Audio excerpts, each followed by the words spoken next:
Sometimes you're better off dead. There's a gun in your hand that's pointing at your head. You think you're mad, too unstable, kicking in chairs and knocking down tables in a restaurant in a West End town. Call the police, there's a madman around, running down underground to a dive bar in a West End town. In a West End town, a dead end world, with the East End boys and West End girls. In a West End town, a dead end world, with the East End boys and West End girls. West End girls.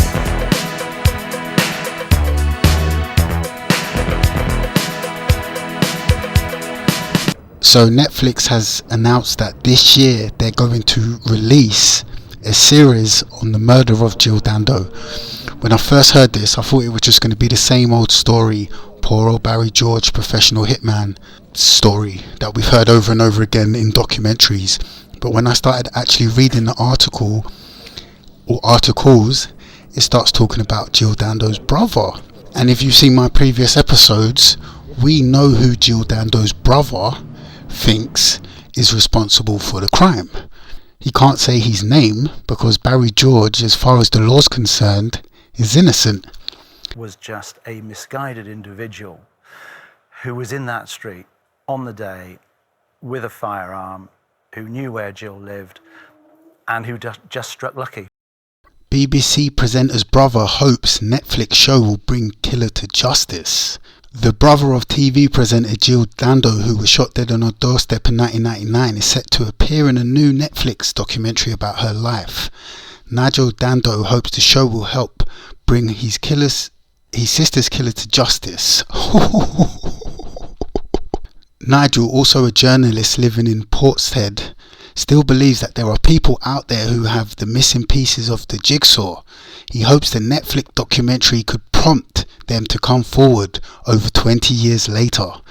Nigel told The Times, "My hope is that publicity will bring forward someone with new information who can bring Jill's killer to justice.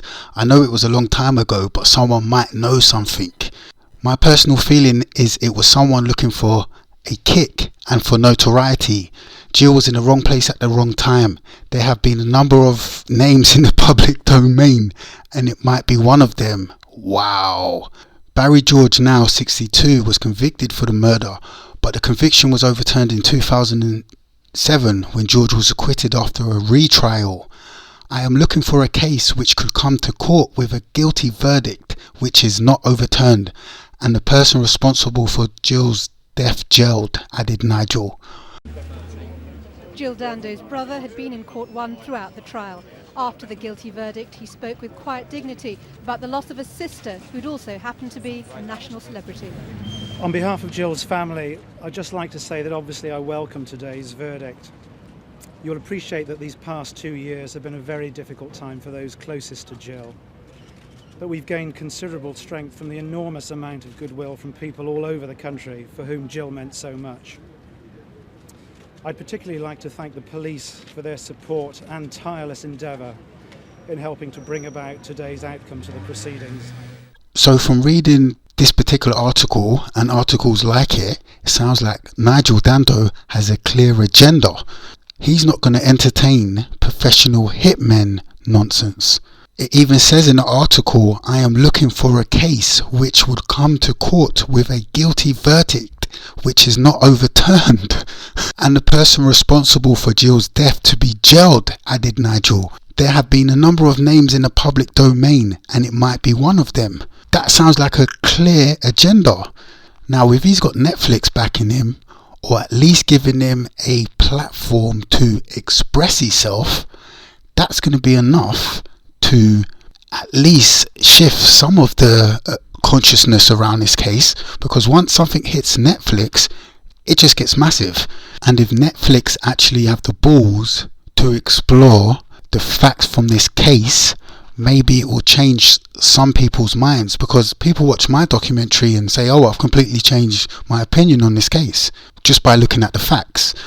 So when he says he's hoping for information that could lead to a conviction that isn't overturned, that's a strange thing to say.